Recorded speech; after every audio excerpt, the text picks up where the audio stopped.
Welcome sa Tagalog Manhwa Recap.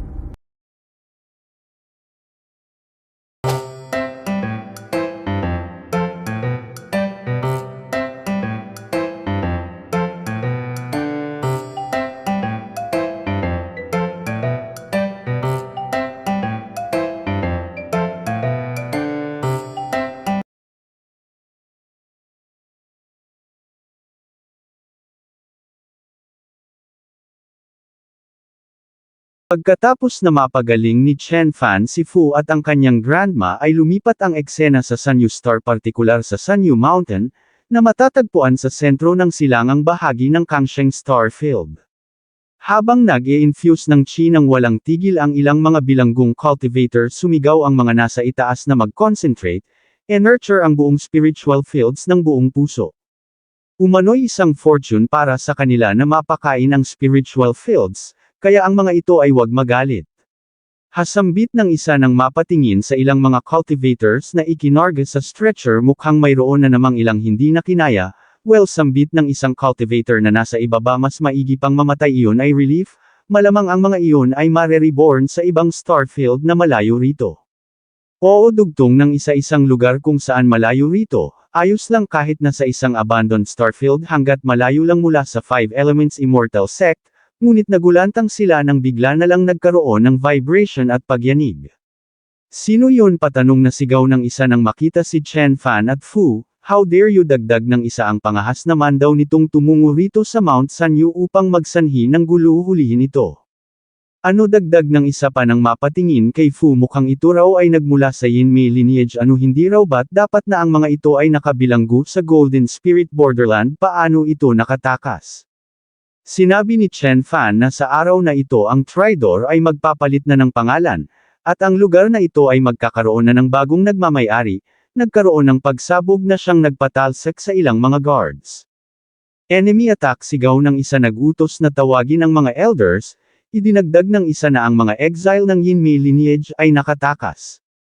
Ano? Sambit ng isang bilanggo, napatanong kung narito ba ang mga ito upang iligtas sila.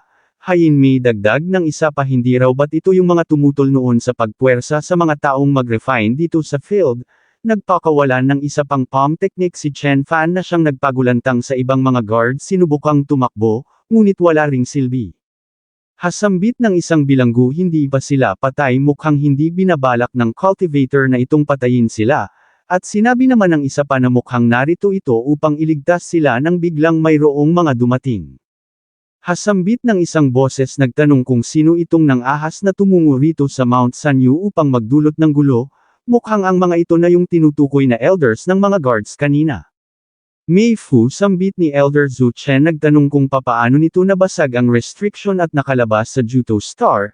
Hadagdag ni Elder Zhu Qing, nagtanong kung patay na ba yung pangit na babaeng nagngangalang Mei Duo Yi. Well, kung iyon ay patay na at ito ay nakahandang mag-behave, hahayaan niya itong makabalik dito sa Sanyu Mountain.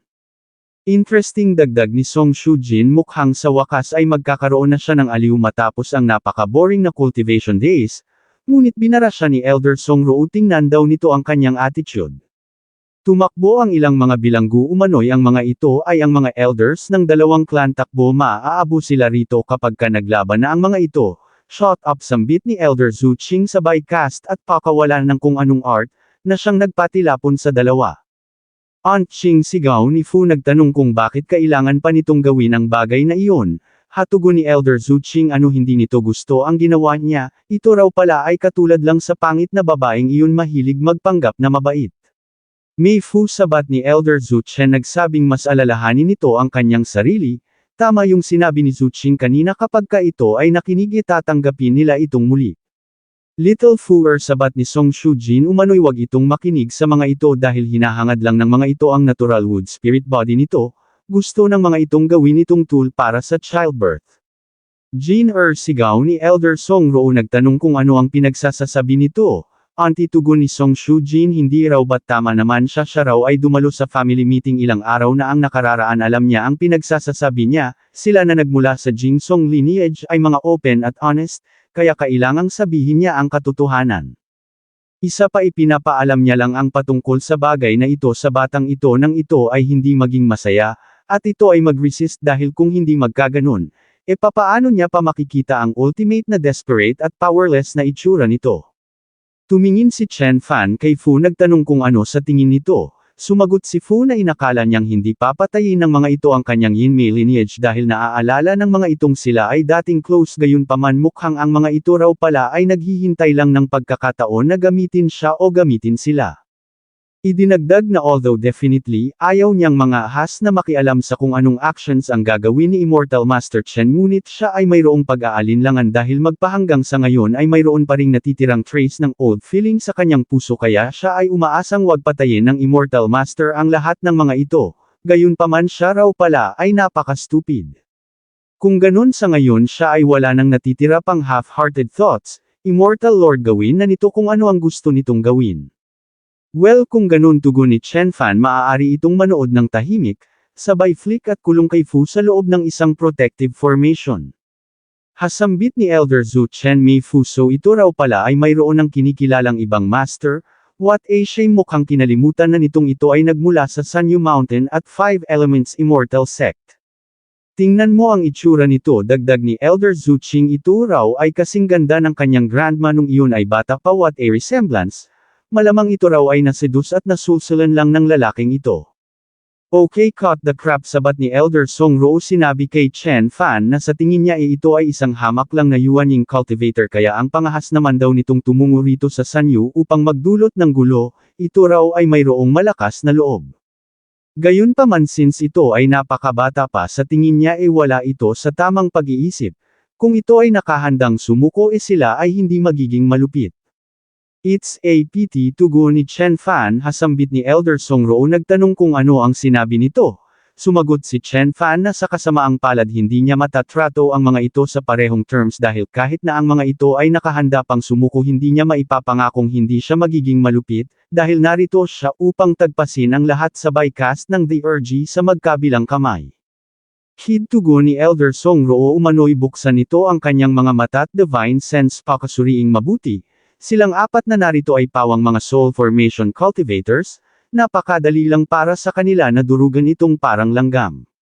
Pinagsama ni Chen Fan ang dalawang The Urge upang mabuo ang Sun and Moon Wheel Technique, nagsabing sa kasamaang palad sa kanyang mga mata.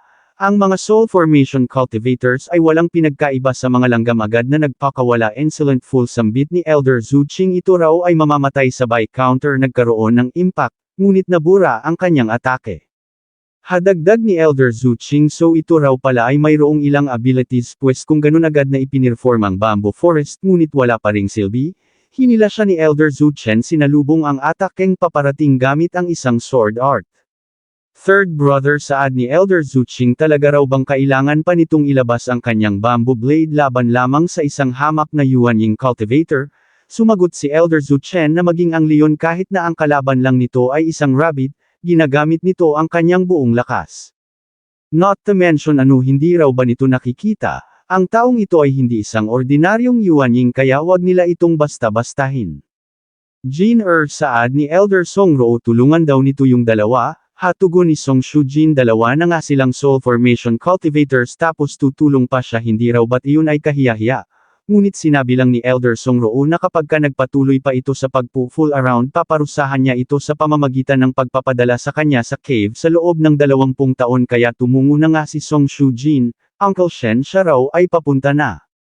Uncle, sa tingin daw ba nito kayang i-withstand ng taong ito ang puwersa ng kanilang combined blow? Sumagot si Elder Zhu Chen na natatakot siyang maging ang divine soul nito ay mabubura ng walang bakas.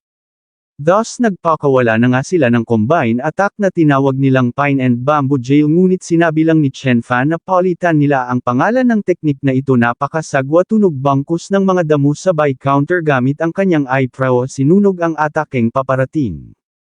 Hasambit ni Elder Zhu Chen, isang cultivator na nagtataglay ng fire element, no wonder na mayroon itong lakas ng loob na tumungo rito ng mag-isa. Gayunpaman, sa batas ng 5 element, upang ma-restrain mo ang isang element gamit ang ibang element, iyon ay magiging posible lang kung magagawa mong matumbasan ang antas ng kapangyarihan. Inutusan niyang umatake si Elder Song Rou na agad naman itong isinagawa, ganoon din ang ginawa ni Elder Zhu Qing, ngunit ang mga ito'y sinunog lang ni Chen Fan. Sa kabilang dako ay sinabi ni Grandma Yinmei na ang mga farmers rito ay mayroong mga restrictions sa kanilang katawan kaya hindi sila makakaalis dito maliban na lang kung sila ay patay na. Sinabi ni Zhong Ziming na si Immortal Monarch Chen ay nagbabay time lang para sa kanila dahil kung hindi ganun paano naman daw ba magkakaroon ng chance sa laban sa kanya ang mga ordinaryo lang na mga soul formation cultivators. Kung ganun tugon ni Miss Zhong Yaoyao kung ganun bilasan na nila ang sino mang makatrigger sa Blood Jade na ito na hawak nila iyon na ang hinahanap ng Immortal Monarch, idinagdag ni Grandma Yinmei na malamang ito na yung residence ng mga bilanggong farmers ang terrain dito ay napaka-komplikado, kaya maghiwa-hiwalay na lang sila sa pag-explore. Nagcast ng isang blindfold art si Master Zai sa tatlo umano'y ang art na ito ay mayroong kakayahang i-obscure o palabuin ng pansamantala ang kanilang presence upang kaunting flow lang ng aura ang maramdaman ng mga taong narito sa kanila, kailangang wag dong i-exercise ng actively ng mga ito ang kanilang energy at naghiwa-hiwalay na nga sila. Sa kabilang dako naman ay napasabi si Fu sa kanyang isip na gusto ng Immortal Master na manatili siya rito upang bigyan ng cover ang ginagawang pag-search ng iba sa field ngunit talaga raw bang mahahanap ng mga iyon ang hinahanap nila, nang biglang na-trigger na nga yung sinasabing Blood Jade ni Miss Zhong Yaoyao. Hasambit ni Fu ito na yung signal mukhang nahanap na nila, napalingon din si Chen Fan at napasabing oras na upang tapusin ito ng mabilis. Ano sambit ni Elder Zhu Chenso ang ibig daw ba nitong sabihin hindi pa nito ginagamit ang kanyang buong lakas, habang nagtanong naman si Song Shujin kung sino ba talaga ito. Hatugon ni Chen Fan gusto ng mga itong gamitin niya ang kanyang buong kapangyarihan ang mga ito ay hindi worthy. Ang mga ito ay hindi worthy na gamitin niya pa ang kanyang full power sabay infuse ng chi activate sa kanyang eye prowess at Red Lotus transformation agad na nagpakawala sinubukang mag-counter ng tatlong ngunit useless. Makikita ang pagkagulantang ni Elder Zhu Chen sinigawan si Song Shujin na umiwas hindi tugon ni Song Shujin ito raw ay napakalapit na, sabay hila kay Elder Zhu Chen ginawang pangharang.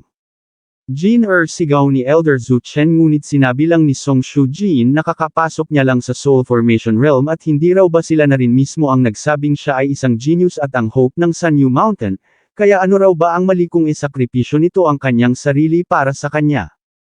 Third brother sigaw ni Elder Zhu Qing sa kanyang pagkabahala agad na iniharang ang kanyang sarili, napasigaw pagtama ng atake.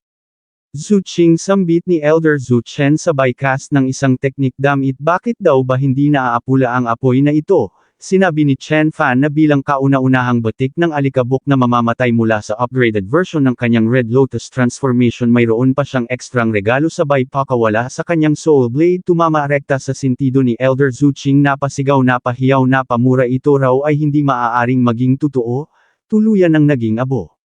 How formidable sambit ni Song Shujin ito raw ay napakalakas mukhang talaga raw palang hindi nila ito kayang talunin, tumalikod at nagsabing hihingi siya ng tulong, sige lang tugon ni Chen Fan yun daw ang gusto niya. So saad ni Elder Zhu Chenso talaga raw palang mayroon itong skills ngunit ang e-provoke nito ng ganito ang Sanyu Mountain at ang medicine fields ng 5 Elements Immortal Sect ang tinahak nito ay isang makitid na daan sabay tarak ng espada sa kanyang katawan upang e-perform ang Sacrifice the Sword art. Ano sambit ni Elder Song Roo Sacrifice the Sword, sa ginawa nitong ito kahit na ito pa raw ay manalo ang cultivation level nito ay bababa patungo sa Yuanying level. Ngunit sinabi lang ni Elder Zhu Chen na wala na siyang alam na iba pang paraan kahit na gaano pa kamainggitan kasampungin at domineering ang babaeng iyon still iyon pa rin ay ang kanyang nag-iisang nakababatang kapatid na babae, ang mga trespassers ng Sanyu Mountain ay kailangang mamatay. Hasambit ni Chen Fan umano'y ang determinasyon nito ay mahusay ang spirit din nito ay kahanga-hanga gayunpaman sa kasamaang palad ang move nito ay useless sabay connect gamit ang Heavenly Mace at salo sa nabitawang espada ni Elder Zhu Chen. Sinuri at nagsabing pagkatapos ng blood sacrifice ang espadang ito ay tainted na ng divine soul power at ang overall power nito ay umangat pa sa mas mataas na level. Kaya hindi na rin masama sa madaling salita pagdating sa material sa paggawa ng mga sandata ito ay maaaring maging backup, mapapansing naglaho na ang presensya ni Elder Zhu Chen at ng kanyang espada. Hindi makapaniwala si Elder Song Roo sa kanyang nasaksihan umano'y ang sandatang iyon ay isa sa 3 great treasures ng Sanyu Mountain at ang pinaka-valuable weapon ng Jingzhou lineage ngunit nagawa itong ma-refine ng taong ito ng barehanded lang. Tinanong si Chen Fan kung ano ang ginagawa nito rito sa Sanyu Mountain, ano ang kapangyarihang nasa likod nito. Naalala niya yung teknik na ginamit ni Chen Fan kanina kay Elder Zhu Chen. Teka lang, Heavenly Maze, hindi raw ba't ang teknik na iyon ay nagmula sa True Martial Immortal Sect? So ano ito raw pala ay hindi isang Fire Element Cultivator? Ano ito raw ba ay representative ng True Martial Immortal Sect upang i-invade ang kanilang 5 Elements Immortal Sect? Ano gusto raw ba ng True Martial Immortal Sect na magsimula ng digmaan sa 9 Great Immortal Sects ng unibersong ito? Ngunit tinuwanan lang siya ni Chen Fan. Nagsabing isipin na nito kung ano ang gusto nitong isipin. Isang bagay lang ang masasabi niya, kapag ka siya ay nasaid kahit pa ang buong universo ay hihilahin niya pababa sa karagatan ng apoy.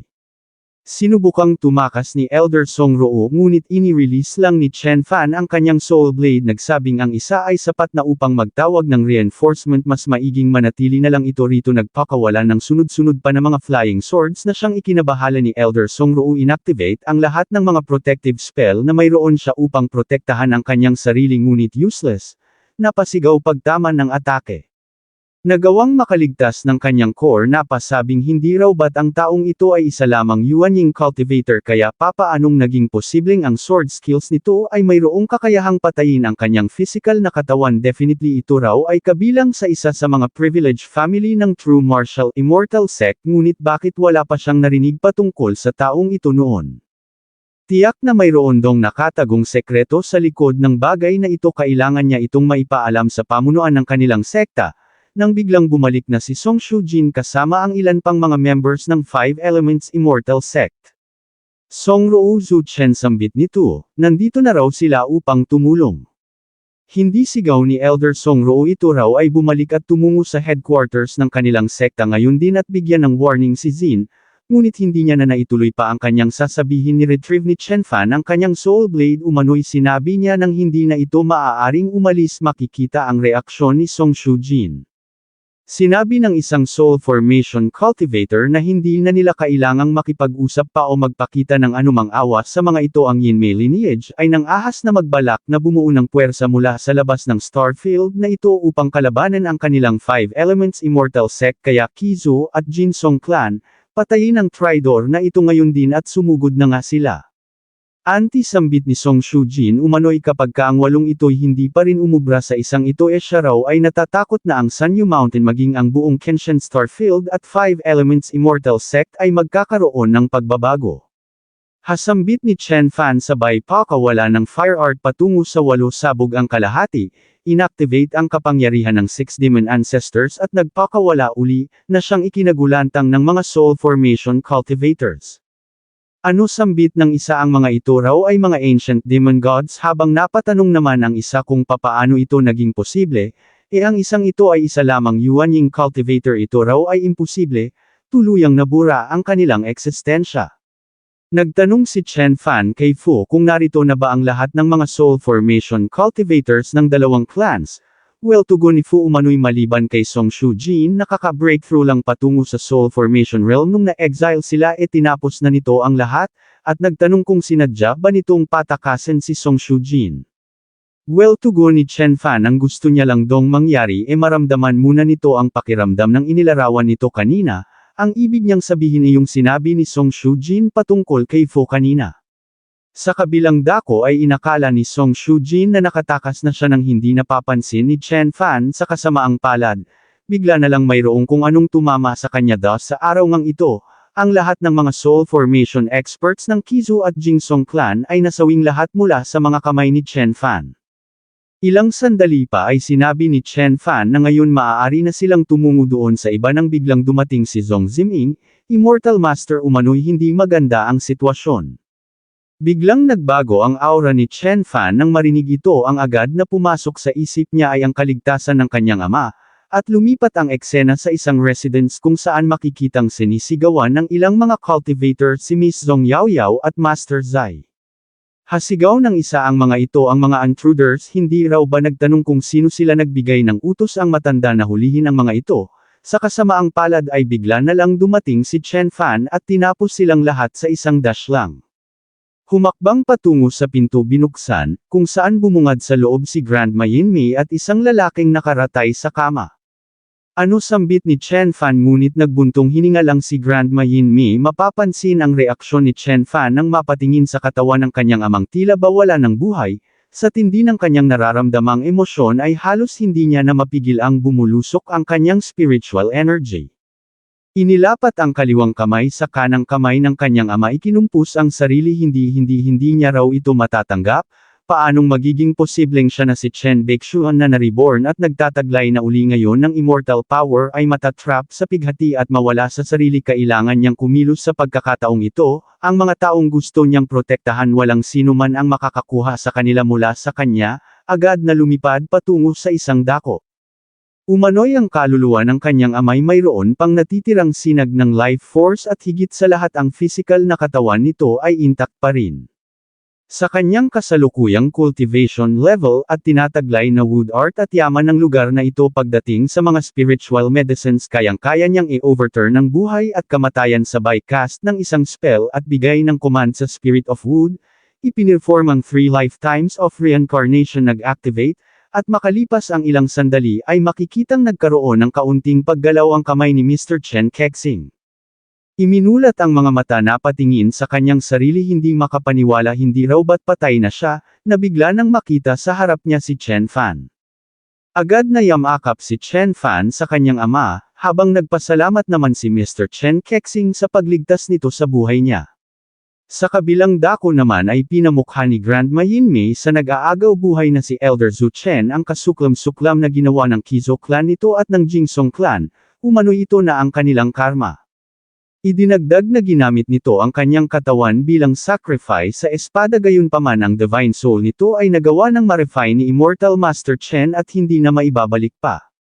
Sinabi ni Elder Zhu na natitiyak niyang magkakaroon ng pagbabago sa heavenly realm na ito, ngunit sumagot lang si Grandma Yinmi na ang pagbabagong ito ay magpapabuti sa lahat.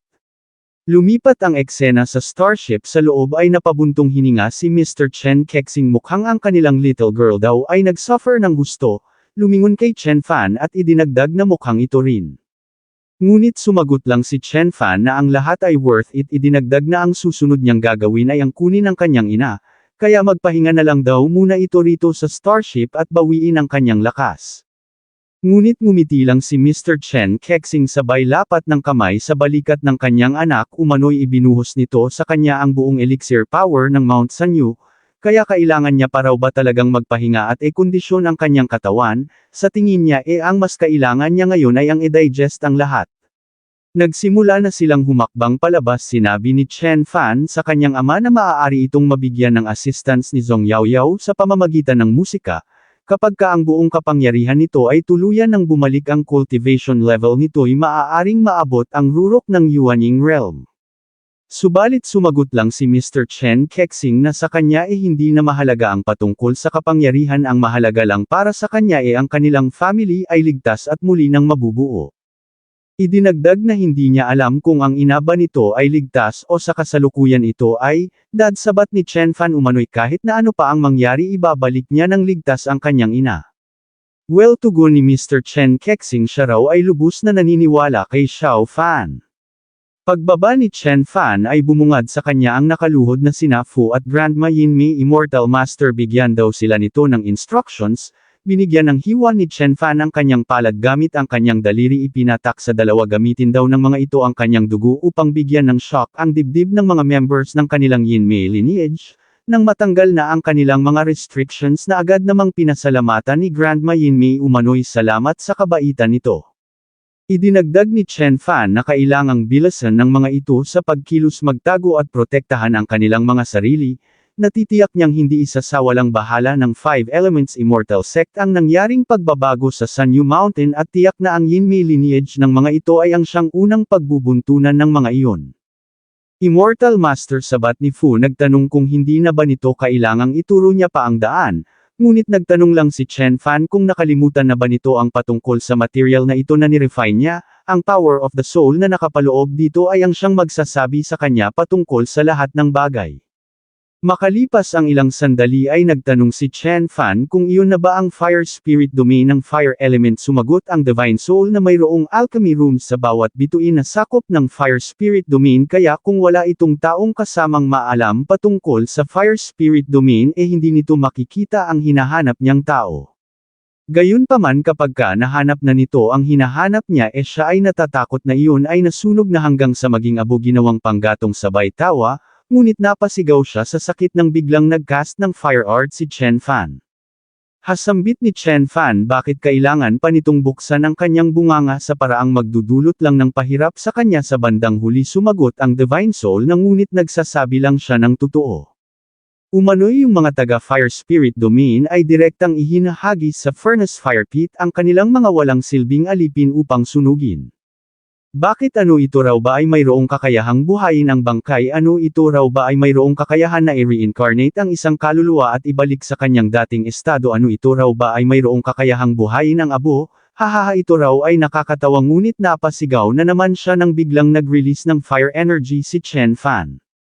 Ilang sandali pa ay lumapag na sila sa isang planeta. Bumaba si Chen Fan, nang bigla na lang mayroong umatake na agad niya namang natunugan hinarang gamit ang isang protective spell.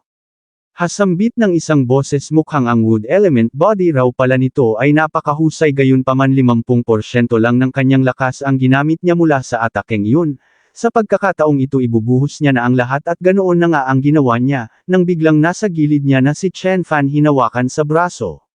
Hapasigaw na tanong ng babae, nagtanong kung bakit ito umiwas. Ito ay isang martial artist. Tugon ni Chen Fan, bakit naman daw ba hindi siya iiwas kung kaya niya namang umiwas? Ano, para raw ba tulungan ito na i-test ang kanyang move? Well, dagdag ng babae, anyway ito rin naman daw ay hindi isang mabuting tao, kaya bakit hindi niya nalang iyon tinanggap ng direkta bago ito mamatay? Wala naman dong mawawala pa sa kanya. Hatugon ni Chen Fan, sige magsalita pa ito. Idinagdag ng babae na in fact iyon ay isa lamang medium-sized field. Iyon ay hindi malaking kawalan sa kanila. Ang ibig niyang sabihin ito yung bad guy na nagnakaw sa spiritual field ng Sanyu Star at nag-slaughter sa buong Sanyu lineage. Tama raw ba? Gayunpaman iyon ay matter of face-to-face. Alam daw ba nito, sa kasalukuyan ito ay wanted na sa kabuuan ng Kangsheng Starfield. Ang security ay na-reinforce na sa lahat ng dako, at ito ay hahabulin ng mga higher-ups gamit ang kanilang buong lakas, kaya ang kamatayan nito ay tiyak na. Ngunit sumagot lang si Chen Fan na hindi ganoon yun. Come on, dagdag ng babae, although ito raw ay mayroong ability at confidence upang gawin ang lahat ng bagay na ito, ngunit still, ang kalabanan ng isang tao ang buong 5 Elements Immortal Sect, iyon ay maituturing lang na fantasy. Well, gayunpaman kung hindi dahil dito malamang hindi siya ipinadala rito. Malamang sa ngayon nandun pa rin siya sa Peel Refining Building upang magsunog ng mga tao sa furnace, kaya gusto niya itong pasalamatan dahil doon. Kung kaya hindi niya na i-inform pa ang kanyang senior patungkol sa bagay na ito, maaari na itong umalis, wala siyang nakita rito. Hasambit ni Chen Fan, so ito ay kabilang sa mga taong nagdidispatsa sa mga bangkay ng mga Peel slaves.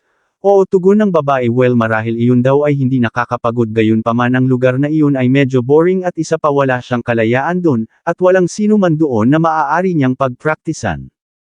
Agad na naglabas ng projection si Chen Fan, nagtanong kung nakita na ba nito ang mga taong ito. Tugon ng babae, let's see, sabay lapit. Ano, pasigaw na tanong ni Chen Fan. Well, hindi, tugon ng babae, sa tingin niya wala pa siyang nasusunog na mayroong ganitong mga itsura. Gayunpaman nakita niya na ang sister na ito. Mula doon ay lumipat ang eksena sa loob ng starship na ngayon ay nagsisimula na uling maglakbay. Maririnig ang boses ng babae. Hey, sigaw nito. Umano'y nagkataon lang na nakita niya ang babaeng iyon nung pumunta siya sa Red Scale Star kasama ang kanyang mga elders. Hindi niya alam kung doon ba iyon nakatira. Hindi na nito kailangang gawin pa ang bagay na ito. Mapag-aalamang iginapos pala siya ni Chen Fan. Idinagdag na binigyan niya na ito ng mga claw, kaya bakit kailangan pa siya nitong dukutin? Kung siya ay bigla na lang nawala at lumitaw kasama nito, natitiyak niyang siya ay itatrato bilang taksil ng 5 Elements Immortal Sect. May punto siya, Immortal Monarch Chen, sambit ni Zhong Ziming, kaya kung siya raw ang tatanungin nito, ang gagawin niya ay gagamitan niya na lang ito ng soul searching technique nang matapos na ang lahat. Ano soul-searching sambit ng babae sa kanyang pagkabahala hindi pag-usapan na lang daw nila ito ng dahan-dahan great cultivator ipinapangako niya rong siya ay hindi magsisinungaling at hindi niya ito ere-report, pakiusap pakawalan na siya nito. Hatugon ni Chen Fan kung ito ay takot na ituring ng Five Elements Immortal Sect bilang taksil ano raw ba kaya kung durugan niya na lang ito ng direkta, napasabi ang babae na ito ay baliw mukhang katapusan niya na. Sinabi ni Chen Fan kay Zhong Ziming na ang soul searching ay convenient gayunpaman ang panatilihing buhay ang babaeng ito ay mas useful. Ito ay stupid ngunit sa parehong pagkakataon ay matalino, mas mabilis nilang mahahanap ang mga taong hinahanap niya sa tulong nito. Hasigaw ng babae umano'y naririnig niya ang sinasabi nito hindi raw ba maaaring gumamit ito ng at least voice transmission man lang bilang respeto. At isa pa ano ang ibig nitong sabihin sa stupid at matalino at mula doon ay lumipat ang eksena sa red scale star partikular sa sentro ng fire spirit domain. Sa isang palasyo'y sinabi ng isang lalaki sa isang individual na sila ay ang pangunahing puwersa sa pag-supply ng mga elixirs na ginagamit ng Five Elements Immortal Sect sa kanilang seclusive cultivation.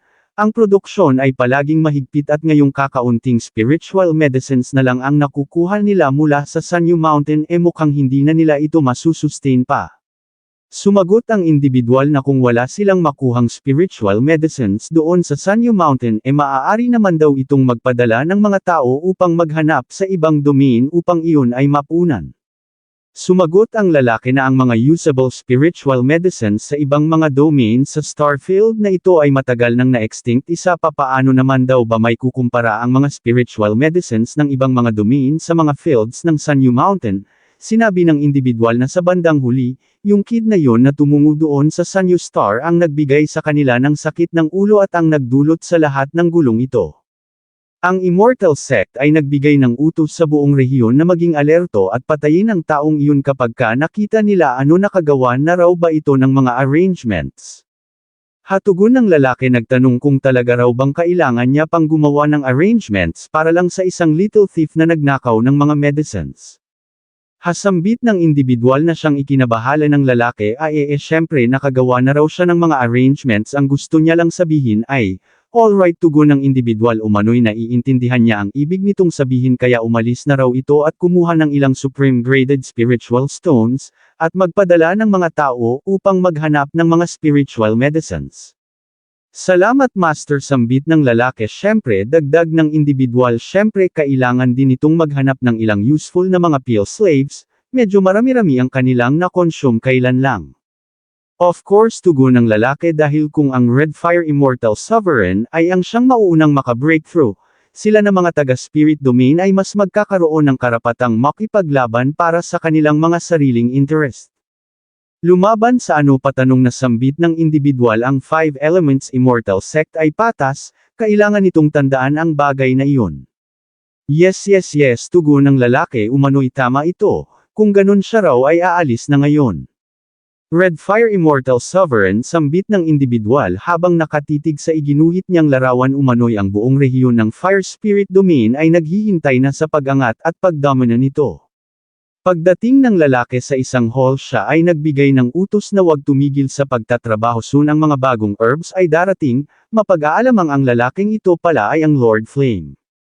Hasambit niya sa kanyang isip nang mapatingin sa isang babae sa isang sulok ito raw ay malapit nang, mapag-aalamang ang babaeng ito ay walang iba kundi si Mrs. Wang Yun ang ina ni Chen Fan.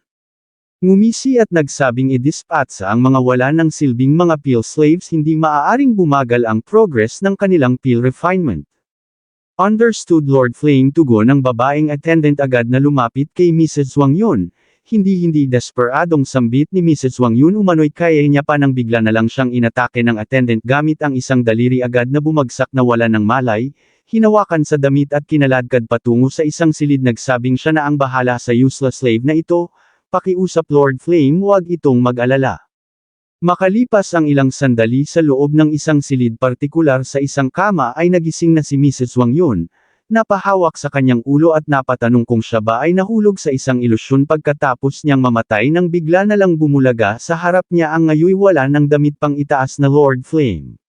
Hey little lady sambit nito nagtanong kung napaghintay niya ba ito ng matagal, na siyang nagpa-flinch kay Mrs. Wang Yun agad na napasandal sa sulok.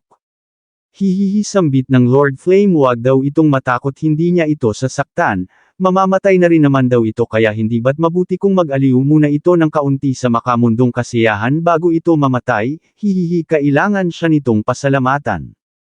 Hindi wag, desperadong sigaw ni Mrs. Wang Yun, patayin na lang daw siya nito. Napasabi ang Flame Lord sa kanyang isip na ito ay hindi makakaapekto sa operasyon ng pill room at kung maa-absorb niya ang huling patak ng original yin power ng babaeng ito upang ennourish ang kanyang sarili, balang araw siya ay magbi-breakthrough patungo sa Great Realm at kapag iyon ay nangyari, pipilipitin niya yung bastard na iyon na wala ng ibang alam kundi ang magbigay ng utos bawat araw. Come on, sambit ng Lord Flame, sabay patong sumigaw ng ubus boses si Mrs. Wang Yun, humingi ng tulong, isinigaw ang pangalan ng kanyang asawa at anak na si Chen Fan, paulit-ulit na sumigaw na patayin na lang siya nito. Ngunit tumawa lang ang Lord Flame, umano'y kahit na ano pang gawin itong pagsisisigaw walang makakarinig sa kanya rito. Ang lugar na ito ay gawa sa formation at isolated mula sa realidad. Hahaha, the more daw na ito ay sumisigaw ay mas lalo siyang nagiging masaya nang bigla na lang tumigil ang oras. Pagbaling ng shot ay nawala na ang ulo ng Lord Flame na siyang ikinagulantang ni Mrs. Wang Yun, napalingon sa gilid. Holy shit, sambit ng babae. Xiao Fan, pag-aalangan ni Mrs. Wang Yun, tumayo, lumapit, talaga raw palang ito ay ang kanyang anak. Oo, tugon ni Chen Fan, siya ito at narito siya upang iligtas ito. Parang nabunutin ng tinag si Mrs. Wang Yun sa kanyang pagmumukhay, mababakas ang matinding paghihirap na pinagdaanan sa nagdaang mga taon, nagyakapan ang dalawa at paulit-ulit na humingi ng tawad si Chen Fan. Humakbang palapit sa kama ang babae, napasabi sa kanyang isip na ang Flame Lord ng Red Scale Star ay nasa early stage na ng soul formation, kaya definitely ito ay nasa middle high level na. Ngunit ni hindi man lang ito nakareact bago sumabog ang kanyang ulo at maging ang kaluluwa nito ay nag-shatter din. Lumingon kay Chen Fan, idinagdag na isang taong ni Raid ng mag-isa ang buong Sanyu Mountain, dinurog ang dalawang lineage at nahanap ang secret room na ito sa pamamagitan lang ng patak ng kanyang dugo. Paanong nangyaring ganito ito kalakas, mukhang ito ay nasa Yuanying level pa lang. Alright, sambit ni Chen Fan sa kanyang ina, wag na raw itong matakot dahil narito na siya. Umiling-iling ang babae upang gisingin ang kanyang sarili, mukhang talaga raw palang siya ay stupid at matalino. Smart at stupid na ni hindi man lang siya nito sineryoso, hindi itinuring na threat, hindi itinuring na kalaban, sa ganoong paraan ay pansamantalang nailigtas ang buhay niya. Gayunpaman sa ngayon mistulang siya ay nakagapos na sa kapalaran nito, ito ay napaka-talented ngunit itinuturing nitong kalaban ang isang immortal clan. Ito ay hahabulin ng Immortal Clan gamit ang kanilang buong lakas at ang mga iyon ay hindi niya mapoprotektahan, siya ay stupid. Okay mom, sambit ni Chen Fan, umalis na raw sila. Xiao Fan, tugon ni Mrs. Wang Yun, umano'y ang ama at kapatid nito ay nawawala rin. Sumagot si Chen Fan na nailigtas niya na ang mga iyon kaya sumama na ito sa kanya, soon ay mare-reunite na ang kanilang pamilya.